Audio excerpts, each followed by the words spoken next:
Hello दोस्तों, तैयार हमें यहाँ पे एपिसोड की शुरुआत में दिखाया जाता है कि जो तीसरी फर्स्ट ईयर स्टूडेंट होती है जो जुजुत्सु टेक को ज्वाइन करने आई होती है टोक्यो में, वो टोक्यो पहुंच जाती है और वो यहाँ पे अपनी एक फ्रेंड साओरी को याद करती है। ये हमेशा से उसका सपना था कि वो टोक्यो जाए। यहाँ पे हारुजुकु ट्रेन स्टेशन के बाहर यूजी और मेगुमी होते हैं और वो उस नई स्टूडेंट का इंतजार कर रहे होते हैं। यूजी सोचता है कि मतलब इनकी क्लास इतनी छोटी सी क्यों है, मतलब सिर्फ 3 ही फर्स्ट ईयर के मेंबर्स हैं इस स्कूल में। तो मेगुमी यूजी को ये बताता है कि तुमने आज तक कभी किसी ऐसे सॉर्सरर को देखा नहीं होगा, मतलब तुम खुद सोचो कितने लोग ऐसे कर्सेस को देख सकते हैं, बहुत कम लोग हैं, है ना। और वैसे भी इससे पहले जुजुत्सु टेक में नए स्टूडेंट्स को नहीं लिया जाता था। अभी हाल ही में ये प्रोसेस शुरू किया गया है जिससे हम नए स्टूडेंट्स को एक्वायर कर सके। इधर गोजो आता है और वो कहता है क्या बात है यूजी, तुम्हारी यूनिफॉर्म तो काफी कमाल की लग रही है। और वैसे मैं बता दूं कि मैंने ही तुम्हारे लिए एक कस्टम ऑर्डर दिया था, इस वजह से तुम्हारी यूनिफॉर्म में एक हुड भी है। अब क्योंकि नोबारा चाहती थी कि ये सबके सब हारुजुकु स्टेशन पे मिले, तो ये सब यहीं पे वेट कर रहे होते हैं। और जब वो इधर पहुंचती है तो वो देखते हैं कि यहाँ पे एक आदमी होता है और वो मॉडल्स ढूंढ रहा होता है। ये देख के नोबारा को गुस्सा आता है और उसके पास जाती है और कहती है लो मेरा इंटरव्यू लो, क्यों मैं अच्छी नहीं लगी तुमको, मैं मॉडल के लिए कैसे रहूंगी। तो वो यहाँ से बेचारा भागने लग जाता है और गोजो नोबारा को अपने पास बुलाता है। वो कहती है अरे यहाँ पे पट्टी बांध रखी है तुमने। यहाँ पे वो एक कॉइन लॉकर में अपनी सारी की सारी चीजें रख देती है और अपना नाम बताती है कि उसका नाम है नोबारा कोकिसाकी। और वो ये भी कहती है कि तुम लड़कों को तो नाज होना चाहिए कि तुम्हारे ग्रुप में एक लड़की आ गई है, हाँ वो भी मुझसे जैसी लड़की। यहाँ पे यूजी और मेगुमी अपना नाम बताते हैं लेकिन नोबारा को कोई खास फर्क नहीं पड़ता इन दोनों से।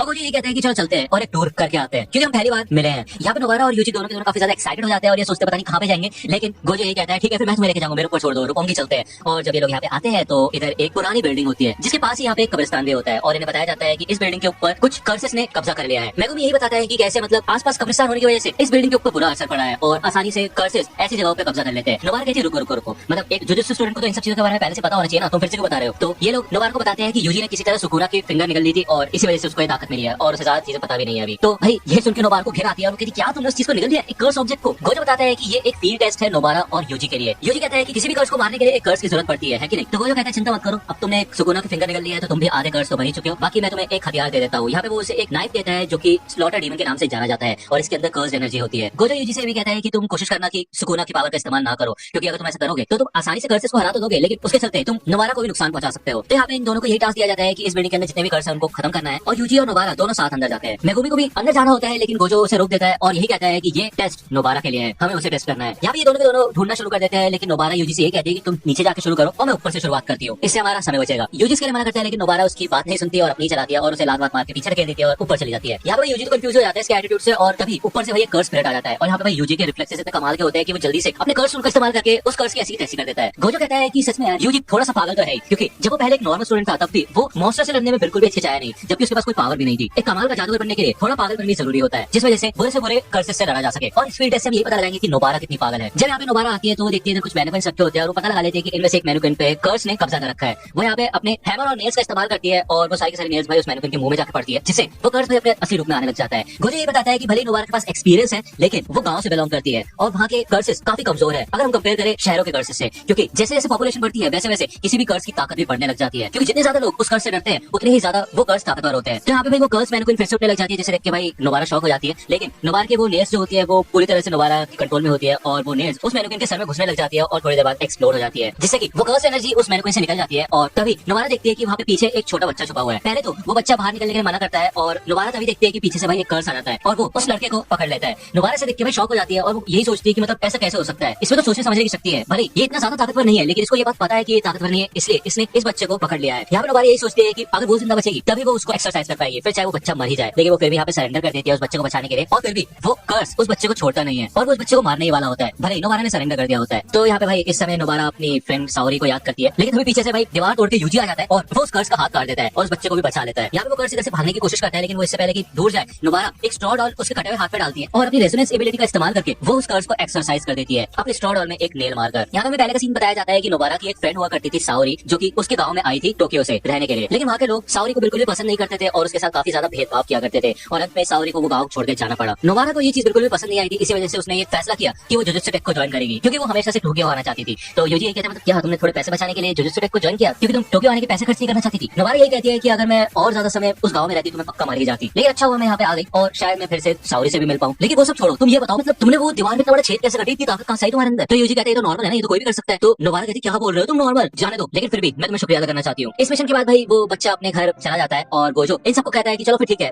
एक रिवॉर्ड के तौर पर मैं तुम सबको डिनर कराने ले जाता हूँ। नोबारा को याद आता है कि उसको अपना बाकी सामान कॉइन लॉकर से लेना है जो कि हारुजुकु स्टेशन पे ही है। तो वो यूजी से कहती है कि जाओ तुम लेके आओ। तो यूजी यहाँ पे मना कर देता है और नोबारा और ये दोनों ही यहाँ पे बहस करने लग जाते हैं कि मेरी वजह से वो कर्स हारा था। इधर यूजी मेगुमी से बोलते हैं कि मेरे साथ दो यार, लेकिन भाई मेगुमी तो इधर फोन में लगा होता है और इनको इग्नोर ही कर देता है। और गोजो कहता है कि मेगुमी इसलिए गुस्सा है क्योंकि वो भी मिशन पे आना चाहता था एक्सरसाइज करने के लिए, लेकिन मैंने उसको रोक लिया था, इस वजह से वो थोड़ा गुस्सा है। यहाँ पे हमें अगले महीने का सीन बताया जाता है कि 3 जुजुत्सु स्टूडेंट्स को एक कर्स्ड वॉर्म को एक्सरसाइज करने के लिए भेजा गया था और उनमें से एक मारा गया। तो यार आपको क्या लगता है कि कौन मारा आ गया होगा, मतलब यार नेक्स्ट एपिसोड के लिए ना एक्साइटेड हो, और ये एपिसोड यहीं पे खत्म होता है। तो दोस्तों आज की वीडियो के लिए सिर्फ इतना ही। आई होप कि आपको ये वीडियो पसंद आई होगी। अगर आपको ये वीडियो पसंद आई हो तो प्लीज लाइक कीजिए, अपने दोस्तों के साथ शेयर कीजिए और मेरे चैनल को सब्सक्राइब करना मत भूलेगा। और अगर आप मुझे कांटेक्ट करना चाहते हैं तो आप मुझे इंस्टाग्राम पे कांटेक्ट कर सकते हैं, मेरे पेज की लिंक आपको डिस्क्रिप्शन में मिल जाएगी। मिलता हूं आपसे अगले वीडियो में, तब तक के लिए गुड बाय।